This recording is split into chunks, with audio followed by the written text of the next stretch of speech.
안녕하세요. 전쟁에 대한 다양한 주제로 이야기해보는 전쟁도서관 시작하겠습니다. 이번 주제는 2차 세계대전 미군 전차병들이 서유럽 전선에서 겪었던 호랭이 공포입니다. 미군 하면 떠오르는 것은 최첨단 군사기술로 적들을 압도하는 모습입니다만 2차 세계대전에서는 기술적 우위가 그리 크지 않았습니다. 오히려 기술적 열세를 겪기도 했는데 당연 납권은 바로 서유럽에서의 전차전이라고 할 수 있죠. 나치 독일군의 강력한 티거와 판터에 맞섰던 미군 전차는 바로 셔먼 전차. 화력과 방어력에 있어 차원이 다른 괴물들을 상대로 셔먼 전차는 그야말로 피비린내 나는 사투를 벌였습니다. 어쩌다 이 지경이 되었을까요? 미군이 최초로 독일군과 지상에서 교전한 것은 북아프리카 전투였습니다. 이곳에서 비싼 수업료를 지불하며 전쟁에 대한 경험을 얻기 시작한 후 시실리 전투 그리고 이탈리아 전선에서 싸우게 됩니다. 물론 미군은 이 과정에서 티거 전차와도 교전하였습니다. 1943년 7월 시실리 전투에서 504 중전차 대대 2중대는 헤르만 괴링 기갑사단에 배속되어 연합군 교두보 공격에 나서게 되는데요. 연합군은 전차, 대전차포, 포병, 함포를 포함한 통합 화력으로 이 공격을 격퇴하는 데 성공합니다. 특히 연합군 순양함들은 구축함과 함께 위험천만하게도 해안 근처까지 접근하여 맹활약을 펼쳤다고 하죠. 이 전투 결과로 독일군은 동원된 17대의 티거 중 10대가 파괴되었고 다른 독일 전차도 30대 이상이 파괴되었다고 합니다. 물론 티거와 같은 강력한 독일군 전차와 교전한 일부 미군 전차병들은 셔먼 전차의 성능, 특히 화력에 크게 실망했습니다. 그러나 티거는 독일군에서도 대대 단위로 편성되어 야전군에 겨우 1개 독립대대가 배치될 정도로 소수의 전차였고 미군의 전차는 대전차 전투보다는 보병 지원이나 기동전을 수행했고 이게 꽤 성공적이었기 때문에 높으신 분들은 그 문제를 제대로 알지 못하고 넘어갔던 거죠. 2차 세계대전에서 미군이 보였던 가장 강력한 돌파병기 조지 S. 패튼 장군조차 셔먼을 세계 최고의 전차라고 주장했더랬습니다. 물론 패튼의 성격을 아는 사람들은 이 정도 발언은 이해할 수 있을 겁니다. 평소 공격 정신을 강조하던 패튼으로서는 셔먼이 독일 전차보다 성능이 딸린다고 말하면 미군 전차병들의 사기가 작살나는 게 싫었던 거겠죠. 연합군 지휘부는 어물쩍 넘어가고 싶었겠지만 결국 진실의 시간이 다가옵니다. 1944년 7월 12일부터 30일까지 미 제1군은 노력한 판터 전차 세대를 대상으로 각종 화력 테스트를 진행하죠.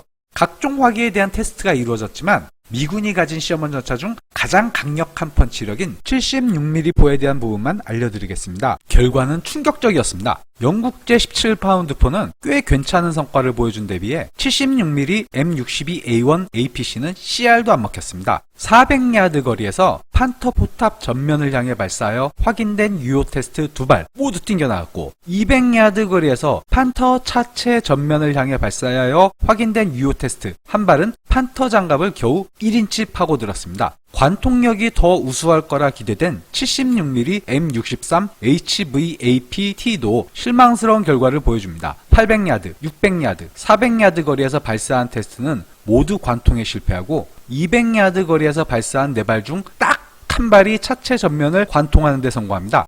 아쉽게도 티거에 대해서는 확보한 차량이 없어서 테스트가 이루어지진 않았다고 합니다만 티거는 포탑과 차체 모두 전면 장갑이 100mm 정도, 판터의 포탑 전면 장갑이 100mm 정도, 차체는 80mm 경사 장갑이 채택되었으니까 포탑 전면 장갑은 판터와 티거가 비슷하고 차체 전면 장갑은 판터가 더 우수하며 티거의 전면 차체 장갑은 판터 포탑 전면과 비슷한 수준일 거라고 예상해 볼 수 있습니다.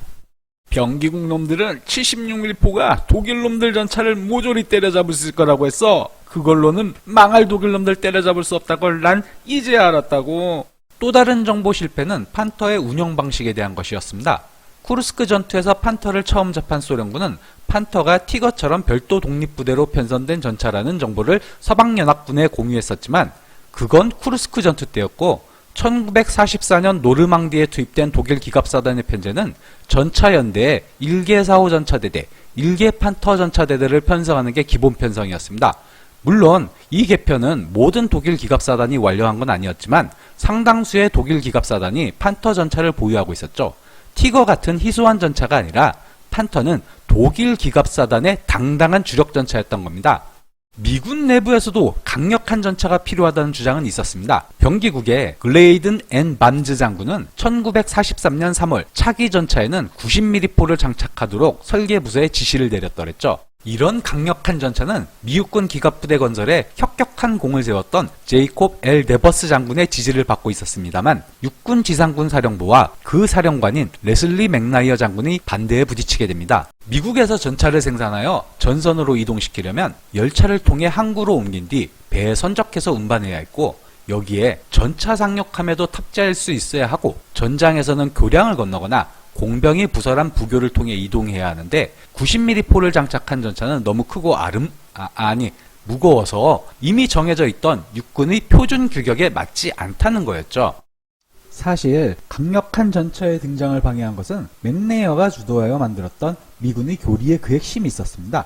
미군의 교리는 대전차 전투는 전차 구축차를 위시한 대전차 부대가 담당하고 전차는 기동부대로서 활용한다는 것이었습니다. 요새 포병, 적전차, 대전차포 등으로 강화된 적진지는 우회하고 적이 약한 지점을 돌파하여 후방으로 쳐들어가는 것이 전차 본연의 임무란 거였죠.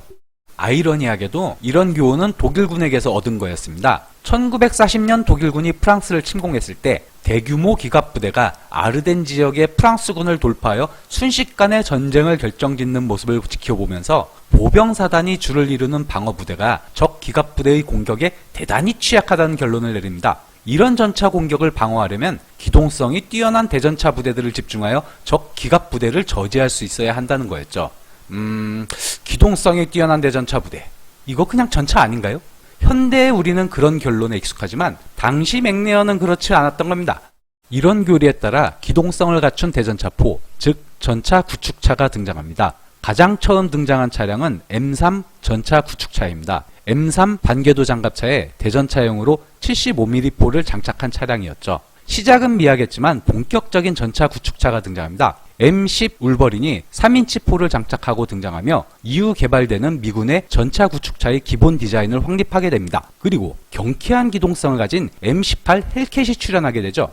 이렇게 대전차 전투를 전담하는 전차 구축차가 등장하였기에 셔먼의 대전차 전투력은 관심을 덜 받게 됩니다. 노르망디에 상륙할 당시만 해도 미군이 보유한 셔먼은 모두 75mm포 탑재 셔먼이었습니다. 대전차 전투 능력으로서는 티거나 판터는 물론 장갑이 강화된 4호 전차 H형의 전면 장갑도 관통할 수 없을 정도로 시대에 뒤떨어진 무장이었죠. 76mm포를 장착한 셔먼이 전차 부대에 실전 배치될 때조차 지휘관들은 별로 반기지도 않았습니다. 76mm포가 사용하는 고폭탄은 75mm 고폭탄 위력의 절반밖에 안 됐기에 적 진지와 보병을 쓸어버린 데 있어서는 오히려 불리했기 때문입니다. 관통력이 그나마 우수했던 M93 HVAP T 포탄은 전차 부대에게는 보급조차 잘 되지도 않았고 대전차 전투를 전담하는 M18 헬켓 전차 구축차에게 우선적으로 보급되었습니다. 이게 다 적전차 파괴는 전차 구축차가 담당하고 전차가 적전차와 싸우는 상황은 극히 예외적인 상황이라는 미육군 교리 때문이었던 겁니다. 5판의 결과는 참혹했습니다. 셔먼을 가장 많이 상실한 부대 중 하나인 미 3기갑사단의 경우에는 노르망디에 상륙할 당시 233대의 셔먼 전차를 보유하고 있었습니다. 11개월의 사투 끝에 3기갑사단은 총 648대의 셔먼이 파괴당하고 덤으로 700여 대는 공격당해 수리를 받아야 했죠. 1년도 안 되는 기간 동안 누적 손실률이 무려 580%! 워낙 사상률이 높아 3기갑사단은 보병으로 온 보충병들을 전차병으로 배치했다고 할 정도입니다. 이런 처절한 희생을 치르면서도 미군 전차병들과 전차 구축 차량 승무원들은 최선을 다해 싸웠습니다. 전차 구축차는 탐색, 타격, 파괴라는 구호 아래 독일군 전차를 적극적으로 사냥하려 했고, 셔먼 전차는 산기하여 사격을 분산시키면서 거리를 좁혀 티거나 판터의 측면이나 후면을 공격하는 전술을 사용했습니다. 만약 미군 전차병들에게 더 나은 교리, 그리고 더 좋은 성능의 전차가 제공되었다면 겪지 않아도 될 시련이었죠. 지금까지 전쟁도서관이었습니다. 다음에 더 재밌는 얘기를 찾아뵙겠습니다. 감사합니다.